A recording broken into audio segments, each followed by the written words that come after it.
존속상해죄. 자기나 배우자의 직계 존속을 상해함으로써 형이 가중되는 부진정 신분범입니다. 자식이 다른 사람을 상해하면 그냥 상해죄지만 부모를 상해하면 존속상해죄로 무거워지는 거죠. 신분 때문에 형이 무거워지기 때문에 이걸 부진정 신분범이라고 하는 거죠. 공범과 신분 더 이상 복습할 필요 없죠.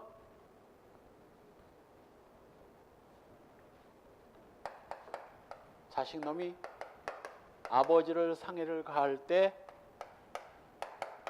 자식놈 친구하고 같이 상해를 가했다면 얘야 존속상해고 얘는 어떻게 된다고? 존속상해죄 공범이지만 처벌은 보통 상해죄로, 일반 상해죄로. 중상해죄와 존속중상해. 중상해는 말 그대로 좀 심각한 상해를 가한 겁니다. 구체적으로는 생명에 대한 위험을 초래했거나 불구, 불치, 난치의 질병에 이르게 하는 겁니다. 예를 들면 바로 발목을 자르거나 손가락을 자르는 거, 고막을 터뜨리는 거, 이거 중상해에 해당되는 거고.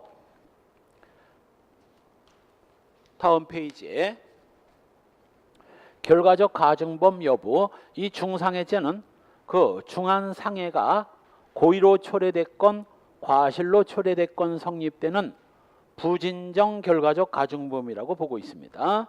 중한 결과 생명에 대한 위험 발생. 예를 들면 왜 판례가 있는데 이걸 없나?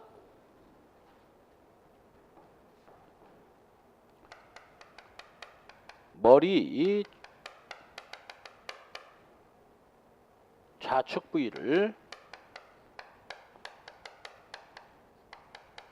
강목으로 때려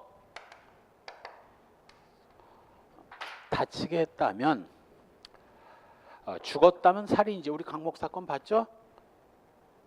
누워있는 사람을 강목을 때려가지고 두 개 골절로 머리뼈 깨져서 죽은 건 이건 살인이고, 때렸는데 죽지는 않았어. 죽지는 않았고 이 골절 경미한 골절까지 갔다면 이건 뭐야? 잘못했으면 죽을 뻔했죠. 이거 판례 있어요. 판례. 그래서 강목으로 머리를 때린 거 이거 중상에 해당됩니다. 생명에 대한 위험이 발생됐거든. 죽지는 않았지만. 한편 참고란에 나오죠. 중자가 들어가는 범죄들은 전부 다 생명이나 신체에 대한 위험 발생인데, 세 번째 줄 중체포감금죄는 이건 사람을 체포감금해서 생명에 대한 위험을 발생케 하는 범죄가 아니라, 중체포감금죄는 사람을 체포감금한다 가혹한 행위를 하는 겁니다. 결과적 가중범 볼 때 잠깐 봤어. 기억나는 판례 하나 없나? 중상해죄에 대한 판례, 순경기출문제로 나온 판례. 응? 중상해,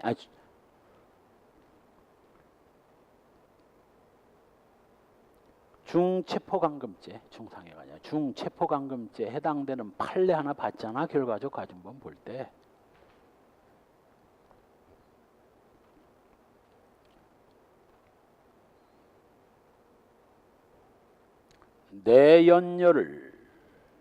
내연경계, 내연녀를 술집에 나가지 못하게 한다는 구실로 방 안에 가두고 빨가벗기고 혁띠로 내연녀를 때리는 거. 요게 바로 방 안에 가뒀을 뿐만 아니라 그냥 가둬놓은 게 아니라 빨가벗기고 때리고 했으니까 요게 가혹한 행위를 했고, 바로 그 와중에 그 여자가 어떻게든 거기서 벗어나기 위해서 창문을 통해서 탈출하려다 떨어져 사망한 사건, 아주 단일 문제로 나왔어. 이제 죄책이 뭐냐? 이렇게 중감금 하다가 떨어져 죽었으니 중감금치사죄가 된 거지. 그게 바로 중감금죄고, 생명에 대한 위험 상관없어. 그냥 가혹한 행위를 함으로써 성립하는 겁니다. 은근 시험에나 많이 나와. 또 하나 더, 요 중체포감금죄를 빼놓고는 다 생명에 대한 위험인데, 두 번째 줄 중간 중송괴죄, 그 시험에 2번이나 나왔어. 중송괴죄는 생명뿐만 아니라 신체에 대한 위험도 포함돼요. 그렇게 시험에 나왔어. 다음 중 생명, 신체에 대한 위험이 구성 요건으로 되어 있는 범죄를 골라라. 1. 중상해, 1. 중유기, 3. 중권리행사 방해, 4. 중송괴. 이렇게 나오죠. 여기 있죠. 답 4번이에요. 그래서 중송괴죄 신체에 대한 위험이 포함된다는 거, 중체포감금죄는 위험이 아니라 가혹한 행위라는 거예요. 시험에 잘 나오는 겁니다. 한편 불굴한 신체 조직의 일부가 뭐 영원히 기능이 상실되는 거예요. 예를 들면 뭐 실명, 혀 절단, 손발 절단, 콧등을 잘라낸 거, 또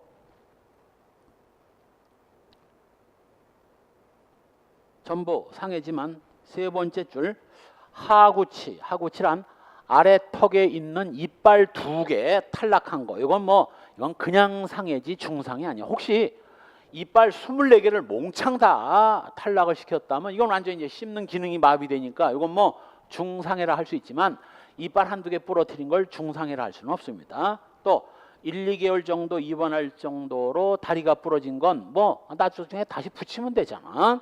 3주간 치료를 요하는 우측 흉부자상, 이런 것들은 그냥 상해이지 중상해 아닙니다. 또 불친한 안치의 질병, 치료 가망성이 없거나 희박한 거, 정신병, 신체 마비, 뭐 에이즈 감염 같은 것들이고, 적용 범위 상해 고의가 있어야 되고요. 특수상해죄, 전에 얘기했죠. 형법, 이 폭력행위 등 처벌에 관한 법률이 특수범죄를 가중하고 있었는데 헌법재판소가 폭력행위 등 처벌에 관한 법률이 규정하고 있는 그 특수폭력들이 형이 지나치게 무겁다고 위헌결정을 때려버리는 바람에 이 폭처법에서 가중하던 것들을 전부 형법에서 특수범죄로 처벌을 하는데, 기존에 특수폭행, 특수협박, 특수주거침 이런 것들은 전부 다 기존에 이미 형법에 있었던 범죄고, 여기에는 있었지만 여기 없었던 범죄가 있거든. 그 세 개가 바로 뭐요? 특수공갈, 특수강요, 바로 지금 보게 되는 특수상해. 특수상해, 특수전속상해. 요게 새로 들어갔다고. 형법에 새로 들어가서 2016년 작년 1월 6일 날 새로 들어갔다고요. 2개가 중요하지. 형이 너무 무식하게 무겁게 규정했다고 헌법재판소가 위헌결정 때렸다는 거. 요거 균형성의 원칙, 비례가 어긋났다. 비례성의 원칙의 위반이라는 거. 또 여기에 있던 것들이 일로 들어와서 이제 형법에 있다는 거. 2개가 다 중요해요.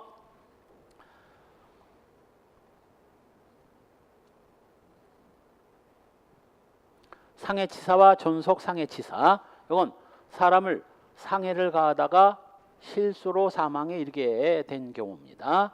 고의로 죽이면 살인이라고 그랬어요. 이때 상해는 고의가 있어야 되고 사망 부분에 대해서는 고의 대신 과실이 있어야지, 고의가 있으면 그냥 살인이 되는 겁니다. 또 존속상해치사죄는 역시 존속을 상해를 가하다가 사망에 이르게 돼서 존속 때문에 형이 가중되는 범죄고, 바로 밑에 판례, 상해 행위를 피하려고 하다가 차량에 치여 사망한 경우, 이거 상해치사죄인데, 자, 이건 시험 문제는 그렇게 안 나왔어. 시험 문제는 너무 생략을 해버렸는데, A가 B녀에게 사귀자고 했더니 B녀가 거절을 했고, 거절한다고 B녀를 폭행을 해요. 그러니까 열받은 B녀가 A를 핥히고 깨물어요. 당연하지. 아니 사귀기 싫다는데 왜 패? 지가 남편도 부인을 패면 안 되는데 짜증나가지고 핥히고 깨물고 하니까 이번에는 힘으로는 여자가 남자를 당하기 힘들지, 더 잔인하게 주먹으로 얼굴을 때리고 발로 배를 걷어차고 하는 폭행을 견디지 못하고 큰 대로를 여기 주안역 앞에 그 대로를처럼 대로를 건너서 도망갔고 쫓아가서 또 패니까 또 길 건너 도망갔고 또 때리니까 세 번째 도망가다가 달려오는 차에 부딪혀 사망에 이르게 된 사건입니다. 그대로 해서 뭐 A의 죄책은 뭐냐? 1. 폭행치사, 2. 과실치사, 3. 상해치사, 4. 살인. 답 뭐야? 상해치사입니다. 상해치사. 그래서 학생들이 이거 시험에 나왔을 때 폭행을 피해서 달아나다가 길 건너다가 사망에 이른 경우 이자의 죄책이 뭐냐? 전부 다 폭행치사를 찍었어. 왜? 폭행을 견디다 못해 도망가다가 이 말이 들어가니까 전부 폭행치사를 찍었는데 그래서 내가 필살기 뭘 가르쳐줬어? 남자가 여자를 폭행하는 건 이건 폭행이 아니라 상해야. 폭행을 하더라도 상해야. 왜? 여자는 연약하고 뼈도 약하기 때문에 우악스러운 남자가 때리면 상해를 입거든. 단 여자가 남자를 때리는 건 이건 폭행이고 남자가 여자를 때리는 건 폭행이 아니라 상해 미필적 고의가 인정된다고. 고의예요. 또 뭐? 여자가 남자 배를 칼로 찔러 죽이면 무슨 죄야? 상해치사. 왜? 여자는 힘이 없어서 웬만큼 남자 배에 찔러도 잘 안 죽어. 잘 안 죽어. 살인의 고의가 있을 수 없어요. 상해치사인데 남자가 여자를 배 찔러 죽이면 뭐? 아 이건 살인이야. 그래서 우리 이 정당방위에서 본 판례 뭐 이혼 소송 중인 남편이 변태적 성행위를 요구하면서 가해로 협박을 가하자 폭행을 가하자 뭐 칼로 남편의 배를 찔러 살인 사망에 이르게 한 경우 그 부인의 죄책이 뭐냐? 뭐 상해치사. 남자는 웬만큼에서는 여자가 찔러가죠. 웬만해서는 안 죽이니까 이거 상해치사. 그래서 폭행을 피하려고 길을 건너다 죽었다고 돼 있지 상해를 피하려고 이렇게 안 나왔어 시험 문제. 그러니까 여러분들은 폭행을 피하려고 길 건너다 죽은 건 폭행치사가 아니라 상해치사라는 거 명심하세요. 또 폭행치사에 손대지 말고. 역시 두 번째 판례도 참 개념 없는 인간이지. 세상에 임신 7개월 여자 배를 강타하는 놈이 어디 있어? 임산부를 보호는 못 해줄 망정. 그러니 8개월 된 여자가 배를 강타당했으니 그 애가 낙태가 되고 4일 후에 낙태 후유증으로 심근경색. 심근경색이란 심장 근육이 딱딱해지는 거. 소위 심장 마비를 말하는 거야. 심근경색으로 사망에 이르게 됐다면 뭐 그 구타와 사망 간에는 인과관계 인정되고 역시 남자놈이 여자 임산부를 때려서 이건 볼 것도 없이 뭐 상해고 그로 인해서 사망에 이르게 됐다면 상해치사죄입니다. 한편 상해치사죄 공동정범. 상해치사죄 공동정범은 뭐? A, B, C가 갑을 상해를 가하다가 사망에 이르게 한 경우 공동정범이 성립되려면 첫째, 상해치사 전체에 대한 공모 그런 건 없어. 이 치사는 과실로 실수로 저지르는 범죄이기 때문에 야 우리 실수로 사람 하나 죽여보자. 이건 공범이 있을 수가 없어. 야 실수로 쟤 좀 죽여보자. 그래서 죽였다면 이건 뭐야? 아, 이건 과실치사가 아니라 살인이지. 실수로 죽이기로 처음부터 했다면 이건 고의지. 저게 무슨 과실이야. 그래서 이 결과적 가중범의 공동정범은 사망 부분에 대한 공모는 있을 수 없으니까 기본 범죄에 대한 뭐 공동모의 갑을 상해를 가하자라고 공모를 하고 그리고 뭐 공모자 전원에게 뭐 사망 부분에 대한 고의가 있으면 셋 다 살인죄 공동정범이고 고의는 없었지만 사망할 수도 있다는 뭐 예견 가능성, 사망할 수도 있다는 예견 가능성은 있어야 됩니다. 예견 가능성이 없다면 그 인간은 상해죄만 되고 상해치사죄 안 됩니다. 공동정범은 아니지만 우리 공범에서 시험에 몇 번 나온 거야. 공범에서 이와 비슷한 걸 봅니다. A가 B한테 갑을 상해를 가하라고 했더니 B가 갑을 상해를 가하다가 사망에 이르게 하거나 또는 아예 B가 갑을 살해한 경우, B가 갑을 죽였다면 B는 살인죄지만 B한테 갑을 상해하라고 한 A는 어떻게 된다고? 둘로 나눠진다고 그랬죠? 불러봐. A한테 예견 가능성이 있었던 때는 뭐? 요거 상해 치사의 교사고, 예견 가능성이 없었을 때는 상해. 키워드 불러봐. 키워드.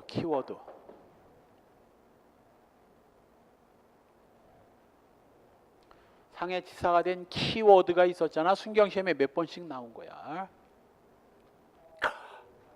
그렇지. 다리를 분질러가 아니라 다리를 회칼로 쑤셔서 평생 걸어 다니지 못하는 불구자로 만들라. 다리를 불구자로 만들라.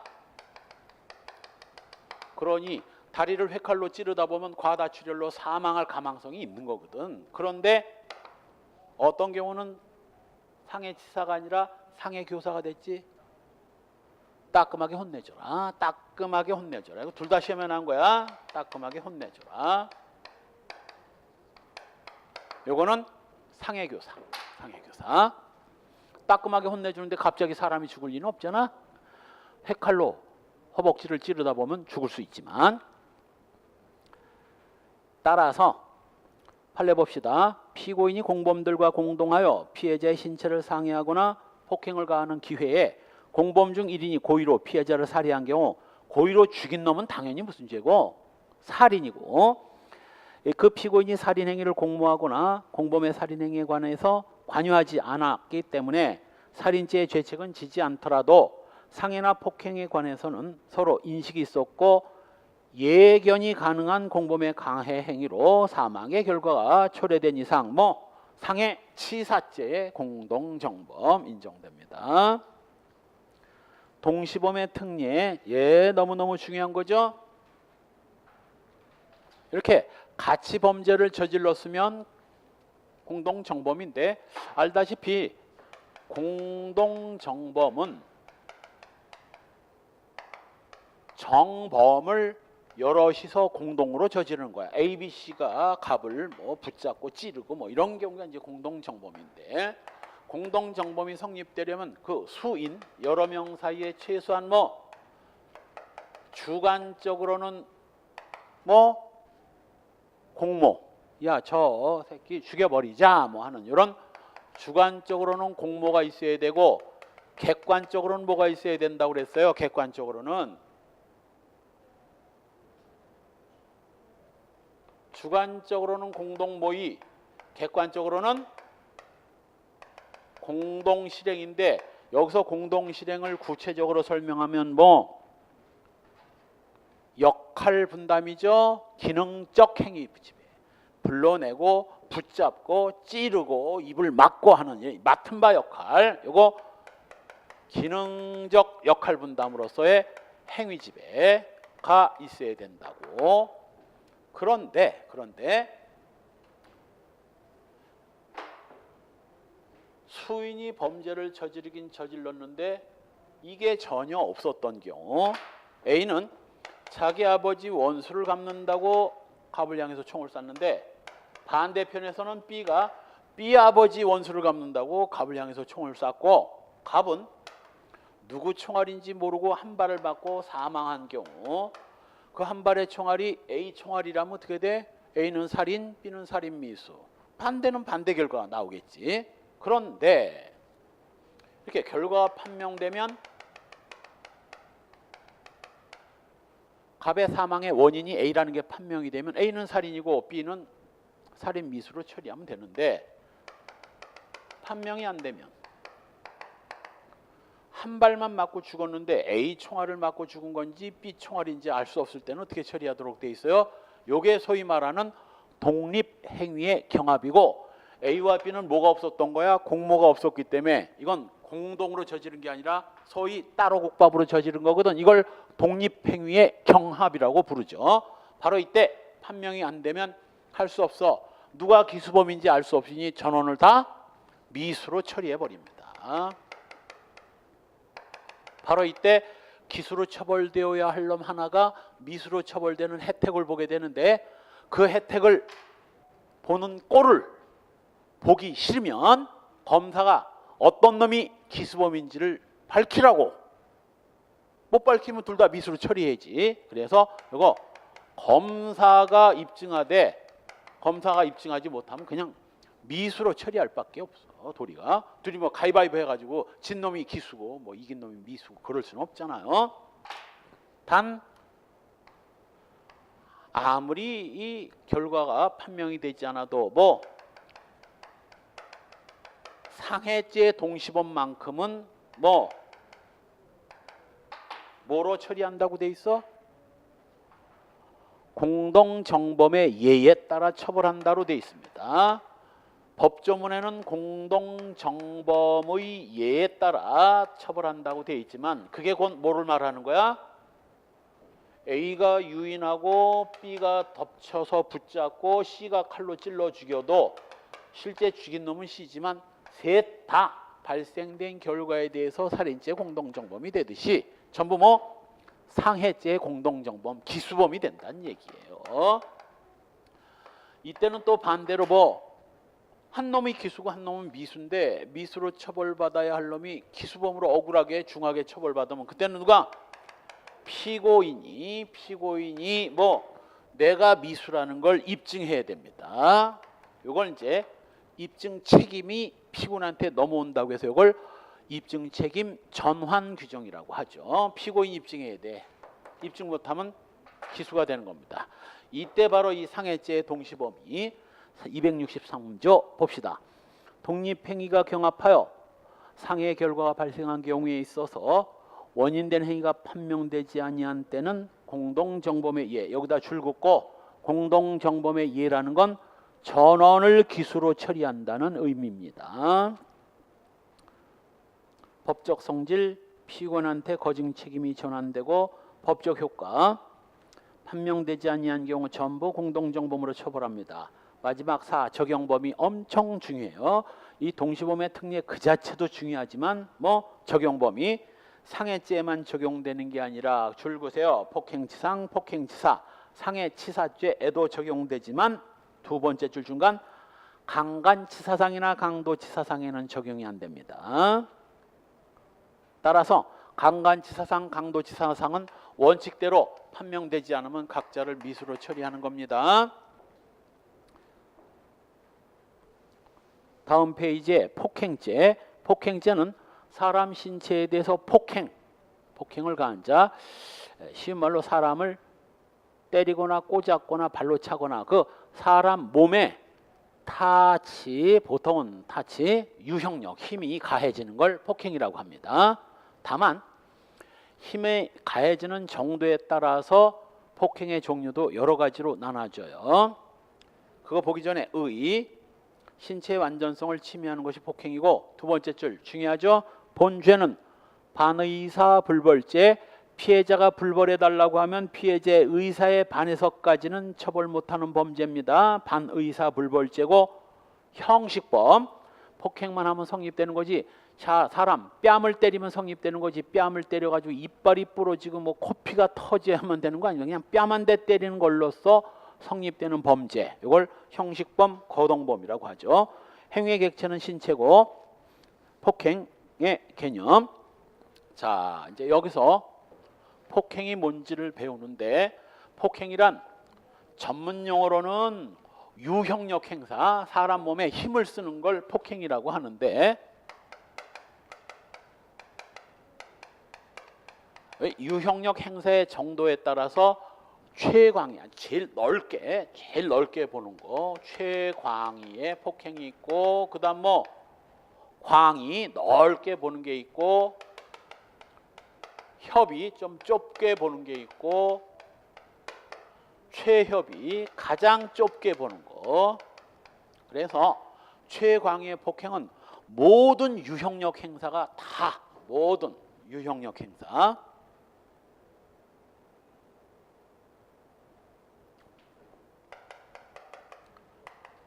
사람이건 물건이건 직접적으로 힘을 썼건 간접적으로 유형력을 사용했건 모든 일체의 유형력 행사가 여기 다 포함됩니다. 그런데 이 최강의 폭행은 한두 놈이 저지를 수 있는 그런 범죄가 아니에요. 떼거지로 집단으로만 해야 돼. 그래서 이 최강의 폭행은 거기 내란죄, 소요죄, 다중불해산죄, 떼거지로 폭동을 일으키거나 떼거지로 불해산, 해산하지 않고 개기는 범죄, 떼거지로 또 국헌을 물랑케 하거나 전부 다 집단으로 저지르는 범죄입니다. 그래서 시험에 옛날엔 많이 나오던 거야. 요즘에 좀 뜸해서 그렇지. 간단해. 최강의 폭행은 집단 폭행이라는 걸 알 수 있죠. 필살기. 그런데 광의 폭행은 이제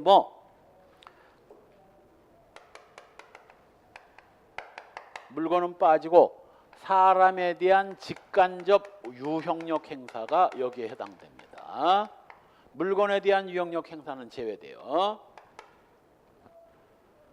여기에 해당되는 범죄가 바로 공무집행방해죄, 특수도주, 강요죄, 공무집행방해죄, 특수도주. 특수도주라는 게 이제 그 죄수들이 교도관 패고 도망가는 게 특수도주. 그리고 강요죄. 그런데 요건 아닌데 공무집행방해죄와 특수도주죄는 그 폭행의 대상이 공무원이에요. 대상이 공무원.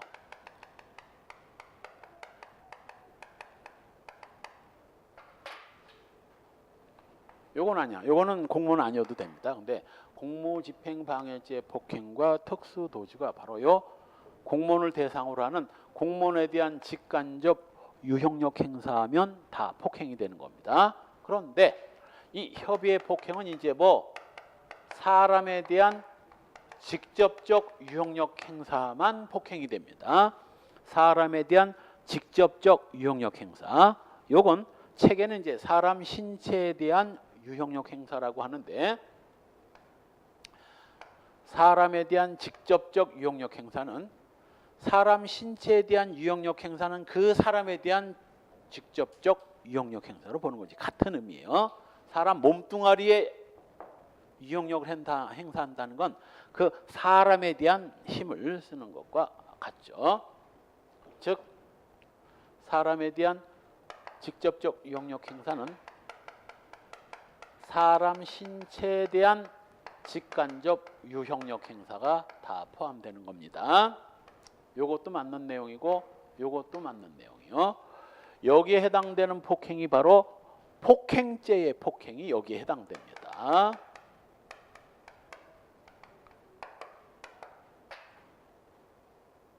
협의의 폭행이 바로 폭행죄의 폭행이 여기에 해당돼요. 그래서 똑같은 폭행이지만 폭행인데 공무집행방해죄의 폭행과 폭행죄의 폭행은 레벨이 달라. 이건 웬만하면 되지만 이건 웬만해서는 안 돼. 그래서 나온 판례가 바로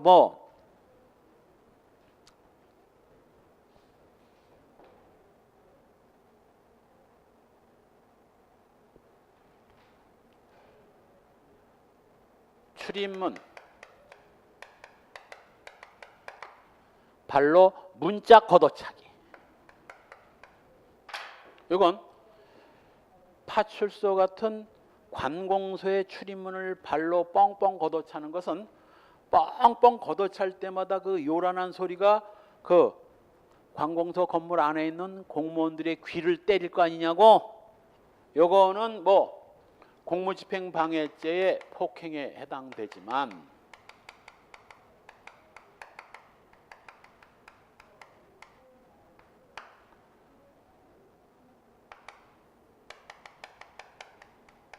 폭행죄의 폭행에는 해당하지 않습니다. 왜? 문을 차는 거 안 되거든. 사람 몸을 걷어차야 폭행이기 때문에. 이거 문 걷어찬 건 폭행 안 돼요. 판례 다 있는 거고 다 시험에 나온 거야.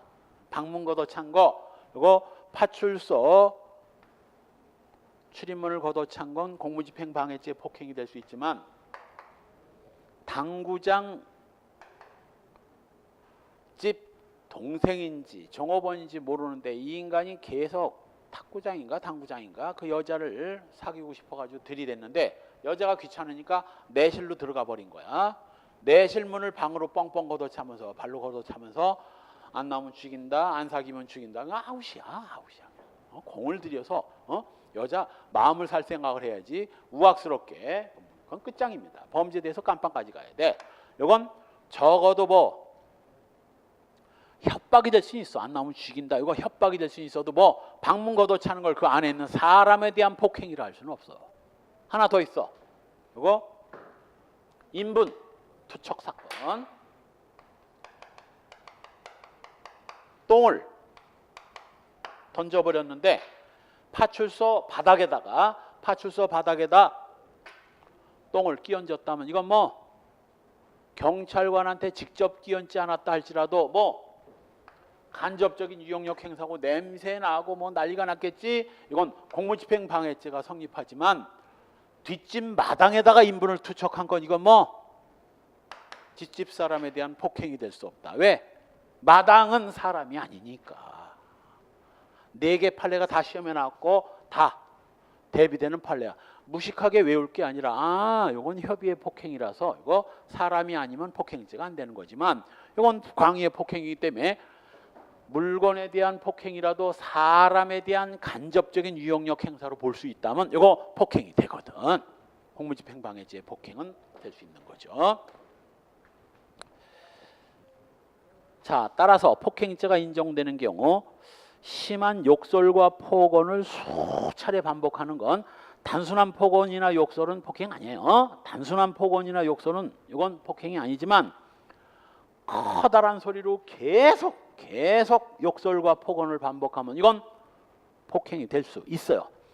하물며 얼굴에 침을 뱉거나 모발이나 수염을 잘랐다 하면 사람 몸에 터치 들어간 거지. 이건 볼 것도 없이 폭행이고 신체에 돌을 던지는 거, 또 갑자기 소리를 질러 깜짝 놀라게 하는 거, 욕설을 하면서 때릴 듯이 손발이나 물건을 휘두르거나 던지는 거, 전화벨을 계속 올려가지고 귀를 따갑게 한 거, 속칭 생일빵이 뭐야? 여럿이 생일 축하한다면서 등짝이고 뭐 막 때려주는 거 아닙니까? 당연히 폭행이지, 당연히. 단 폭행은 되지만 뭐는 될 수 없다. 기출문제입니다. 폭행은 되지만 그러다 죽었어요. 예? 폭행치사 된다 안 된다? 안 된다. 왜 안 된다고 그랬나? 그렇죠. 인과관계는 인정되지만 예견 가능성이 없기 때문에 폭행치사는 안 된다 했습니다. 다음 페이지에 폭행죄가 부정되는 경우 홧김에 방문을 걷어찬 거, 비닐봉지에 인분을 넣어서 마당에 뿌린 거, 전화하면서 소리를 지르는 거, 전화벨로 귀 따갑게 하면 폭행이 될 수 있지만 전화로 소리를 내는 건 지 아무리 소리 질러봐야 전화로 소리 질러봐야 얼마나 뭐 지르겠다고. 또 단순히 욕을 한 거, 이 18놈아 가면 될 거 아니냐고 욕을 한 거, 시비 싸움을 만류하면서 싸우지 마세요 하면서 여기 뭐 팔꿈치 부분을 손으로 잡고 좀 끌어당긴 거, 이건 싸움 말린 거지 누구 팬 건 아니잖아요. 기수식이 유형력을 행사하면 곧바로 기수입니다. 주관적 구성요건 고이수해야 되고, 위법성 조각사유에 의해서 위법성이 조각될 수 있습니다. 징계행위, 선생님이 뭐 담배 피는 학생 뺨을 좀 때린다든가 이거 괜찮아요. 그래서 우리 정당행위에서 본 판례, 교장 직무 대리자가 교칙 위반 학생의 뺨을 2~3차례 때린 거 괜찮아. 폭행죄 구성요건은 해당되지만 싸가지 없는 학생들 그렇게 때려서라도 가르쳐야지. 단 아까처럼 뭐 미친 짓에 이르면 안 돼. 애를 갖다 120대를 때려가지고 전치 24주 상처를 입혔다면 그건 안 된다고. 또 소극적 저항행위, 소극적 저항행위. 길을 가는데 만천 놈의 새끼가 계속 손발을 끌어드는 거 같이 술 먹자고. 미친놈 아니야 이거. 생판 모르는 놈이 확 부리치다가 엎어져가지고 뭐 넘어지면서 다쳤다든가 이거 괜찮습니다. 죽어도 괜찮은 거 있었죠?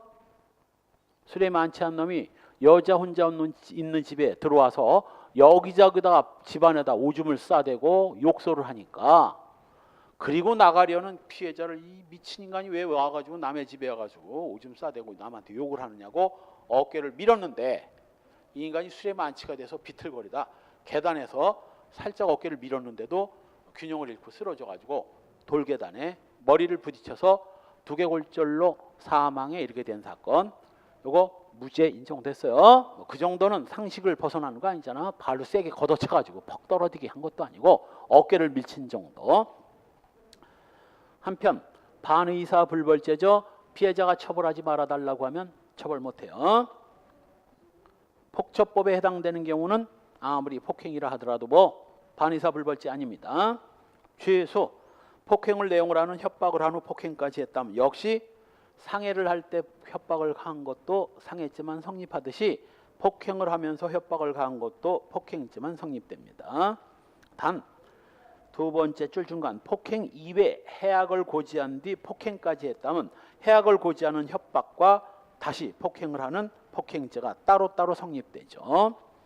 또 폭행이 다른 범죄 필연적 수단으로 사용될 경우, 예를 들면 뭐 강간을 하려면 폭행 없이는 불가능하거든. 그럴 때는 강간죄, 강도죄, 살인죄 등이 성립되는 한 별도로 폭행죄는 따로 성립하지 않습니다. 다음 페이지 존속폭행. 존속을 폭행했기 때문에 형이 가중되는 범죄고요. 특수폭행죄. 자, 앞으로 볼 모든 특수범죄는 구성요건이 다 똑같아요. 단체, 다중의 위력 또는 위험한 물건. 그래서 이걸 단다위로 외우라고 그랬죠. 단체, 다중, 위험한 물건으로 죄를 저지르면 특수폭행, 특수협박, 특수주거침입이 되는데, 그런데 특수범죄면서 단다위가 아닌 범죄가 딱 뭐 3개 있다 했습니다. 특수범죄면서 단다위가 아닌 범죄 3개가 있어요. 그게 뭐라고?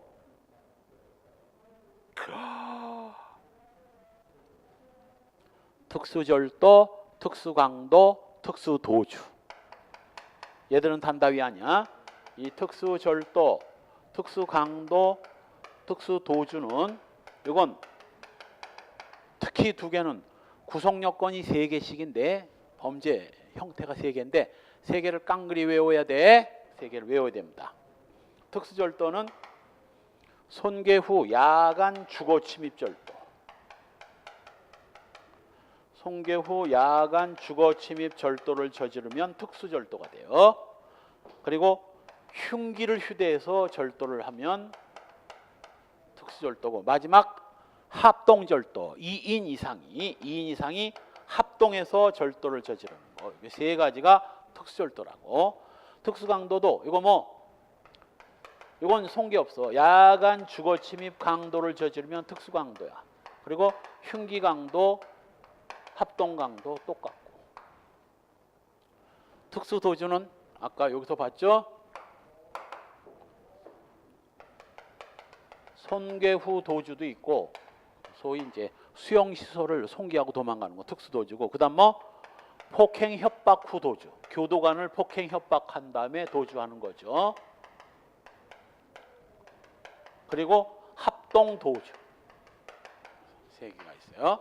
바로 이 폭행이 뭐 광의의 폭행이기 때문에 뭐 사람에 대한 직접은 물론 간접적 유형력 행사도 포함된다는 거. 한편 이 특수죄가 여러 개가 있다가 조금 아까 설명한 뭐 특수상해, 특수공갈, 특수강요 3개가 새로 추가됐다. 그래서 꽤 많아졌습니다.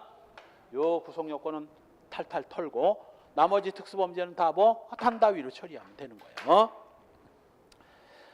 여기서 이제 단체 다중 위험한 물건을 설명하면 다른 특수범죄를 설명할 때는 따로 설명 안 해도 되겠죠. 의 특수폭행은 단체 다중의 위력을 보이거나 위험한 물건을 휴대해서 사람을 폭행함으로써 성립하는 범죄고, 일반 폭행에 대해서 행위 방법의 위험성 때문에 형이 가중되는 겁니다. 실제로는 폭처법이 적용되므로 형법상 적용 가능성은 없다. 지우세요. 왜? 폭처법 적용되는 경우도 있지만 대부분 폭처법에서 다 삭제됐어. 특수범죄가 다 삭제되는 바람에 거의 형법에 왔고, 지우지 말고 그러면 형법상 적용 가능성은 없다. 여기서 폭처법이 위헌 결정이 되는 바람에 이제는 적용됨. 이제는 적용됩니다. 구성요건, 단체 다중의 위력을 보이거나, 단체란 다중과 비슷한데 여러 명이라는 건 어감상 이해가 되죠. 여럿이 저지른다는 건 이해가 되는데 그 여럿이 조직적이면 단체가 되는 거고 중구난방이면 다중이 되는 겁니다. 운동 경기장의 훌리건들이 다중이고 조폭들이 단체가 되는 거예요. 단체. 그래서 단체 또는 다중의 위력, 동그라미 2번. 여기서 위력이란 사람의 의사를 제압할 만한 세력을 말하고 유형, 무형을 묻지 않습니다. 그래서 충남 도지사쯤 되는 사람이 여자 비서를 성폭행할 때는 도지사라는 그 자체가 이미 뭐가 되는 거야? 위력이 되는 거예요. 위력. 의사를 제압할 만한 위력이 된다고. 참고란에 나오죠. 합동범 등이 전부 단체 다중의 위력, 위험한 물건인데 그 중에서 첫 번째 줄 저 뒷부분에 특수상해 동그라미 하고, 두 번째 줄 앞부분 특수강요, 두 번째 줄 뒷부분 특수공갈, 요 세 개가 2016년 1월 6일 날 새로 들어왔다고. 넘어가서 위험한 물건이란 그 성질이 사람을 살상할 수도 있는 물건들을 위험한 물건이라고 하는데, 그럼 흉기하고는 어떻게 다르냐? 요거 특수절도나 특수강도에서는 흉기라는 표현을 하고 있고, 나머지 특수범죄에서는 위험한 물건이라고 하는데, 어감상 뭐가 더 쌀벌한 물건인 것 같아요? 당연히 흉기가 더 위험해 보이지. 그래서 이 흉기하고 위험한 물건은 똑같은 거다라고 하는 사람도 있어. 그렇게 주장하는 사람도 있지만 정신 나간 거지. 똑같은 건 뭐하러 단어를 다른 걸 썼겠어? 똑같은 하나로 통일했겠지. 흉기는 위험한 물건보다 더 위험한 거. 즉 처음부터 그 물건을 만들 때부터 살상용으로 만들어진 물건들, 대검, 총 같은 것들, 이런 것들은 흉기고, 원래 용도는 살상용이 아닌데 마음만 먹으면 얼마든지 살상용으로 바뀔 수 있는 거, 얼마든지 살상이 가능한, 예를 들면 도라이바, 쪽가위, 독약, 이런 것들이 바로 여기에 해당되지. 거기 깨진 병, 깨지지 않은 맥주병, 쭉 네 번째 줄 뒷부분 학생들이 하도 많이 질문을 해가지고, 아니 마요네즈 병이 위험합니까? 라고 물어봐요. 몇 년도야? 84년도. 지금 마요네즈 병은 뭐요? 찌글찌글한 플라스틱이지만 이때 당시에는 마요네즈가 유리병에 나왔어. 유리병에. 그 유리병을 말하는 겁니다. 지금 마요네즈 병이 무슨 위험한 물건이야? 그 마요네즈 병, 드라이버, 쪽가위, 벽돌, 삼날, 또 밑에서 두 번째 줄 중간 공기총, 그리고 최루탄과 최루분말, 전부 다 위험한 물건에 해당되는 것들입니다. 휴대란 몸에 지니는 건데 사전에 지닌 경우는 물론 싸움박질을 하다가 칼을 들었으면 역시 그거 휴대에 해당되는 겁니다. 다만 위험한 물건 휴대에 의한 폭행에 해당되는 경우들, 1. 판례 정리 1. 과도를 현장에서. 그 다음 고속도로에서 차를 가지고 사람을 위협했다면 차는 엄청 위험하지. 소위 말하는 보복운전. 보복운전도 요거 특수폭행에 해당되는 거예요. 시험에 나와서 여기 나온 판례들은 거의 다 시험에 한 번 정도는 나온 판례들입니다. 역시 3번 자동차를 이용해서 두 번째 줄 다른 사람의 자동차 2대를 손괴한 거. 4. 이것도 시험에 나온 거죠. 견인료 납부를 요구하는 교통관리 직원을 승용차 앞 범퍼로 그냥 들이받아 버린 거. 승용차 앞 범퍼 위험해 안 위험해? 거기 부딪히면 잘못하면 죽는데. 다음 페이지 역시 두 번째 줄 자동차를 정차했다가 뒤로 급 밖으로 하는 바람에 후진하는 바람에 뒤에 오는 자동차를 부딪혀 버린 거. 강간을 하기 위해서 부엌에 있던 칼과 운동화 끈을 들고 강간을 했는데 워낙 여자가 약해서 칼은 사용하지도 않았습니다. 운동화 끈으로 상황이 종료된 거야. 자, 요거 특수강간 된다 안 된다? 된다. 사용을 해야만 되는 거 아닙니다. 사용하기 위해서 휴대만 했으면 사용했느냐는 묻지 않아. 중에 시험에 많이 나오는 겁니다. 학생들 속아 넘어가거든. 휴대는 했지만 쓰지는 않았다면 특수폭행이 될 수 없다. 딱 이란단 말이야. 틀렸어. 사용할 목적으로 휴대를 했다면 사용 여부는 묻지 않습니다. 다만 버섯칼 사건은 왜 안 나와? 그건 주거침입죄에 나오겠죠. 이 버섯칼을 소지하고 폭행이 아니라 주거에 침입했는데 그 버섯칼은 주거 침입을 하려고 소지한 칼이 아니라 버섯 따러 가다가 우연히 집에 들어간 겁니다. 요건 애당초부터 휴대할 때부터 범죄에 사용할 의도가 전혀 없었기 때문에 이건 특수범죄 안 됩니다. 그 대신 사용만 하려고 사용할 의사로 휴대만 했다면 사용 여부는 묻지 않는다는 거 굉장히 중요해요.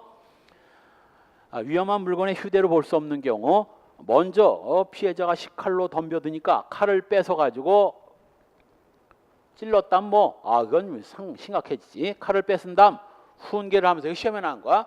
칼 끝을 잡고 칼 자루 부분으로 피해자를 이제 세게 때리면 그것도 안 되고 머리를 톡톡 때린 겁니다. 이런 싸가지 없는 새끼 칼을 들고 감히 나한테 덤벼 요거 하면서 톡톡 머리를 때렸다면 이걸 가지고 흉기, 휴대, 위험한 물건 폭행이라 할 수는 없습니다.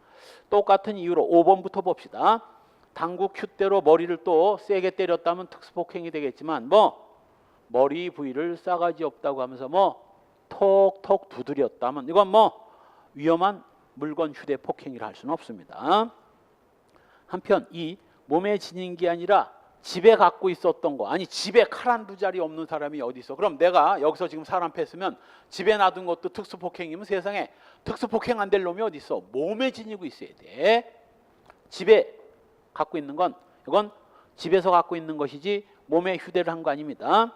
3번도 시험에 꽤 많이 나온 거죠. 청산염이란 청산가리예요. 청산가리를 우편 봉투에 동봉해서 이거 먹고 뒤지라고 보냈다면 특수폭행 된다 안 된다? 안 돼. 왜?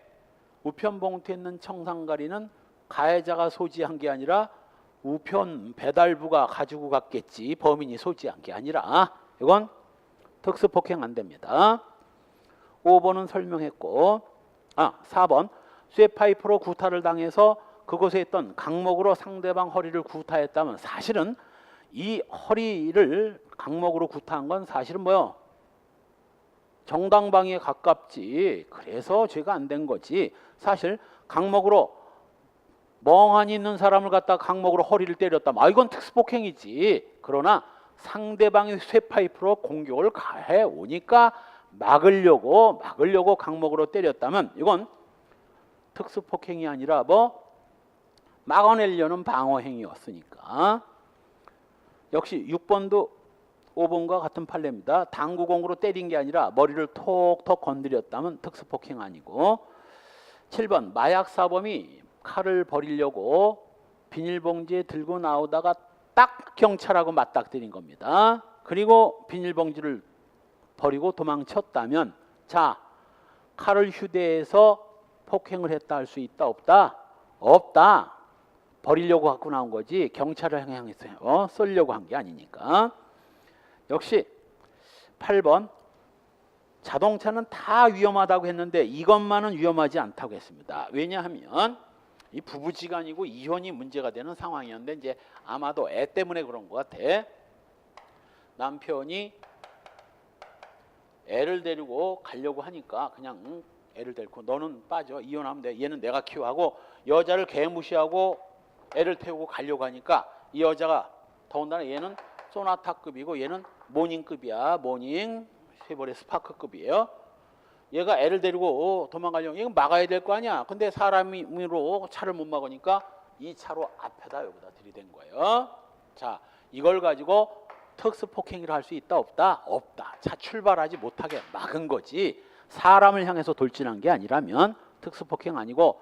마지막 경륜장 사무실에서 소화기를 들고 집어 던졌는데 이게 사람을 향해서 던졌다면 소화기 저거 쇳덩어리입니다. 굉장히 위험한 거예요. 그런데 뭐 사람을 향해서 던진 게 아니라 여기다 그냥 던진 거야. 여기다. 이걸 사람에 대한 폭행이라 할 수는 없습니다.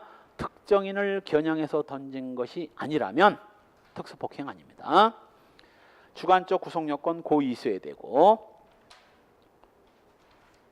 몰랐다면 과실폭행인데 폭행죄는 과실범 처벌 규정이 없기 때문에 무죄입니다. 폭행치사상죄는 점심 먹고 2시부터 봅시다. 점심 먹고 2시부터.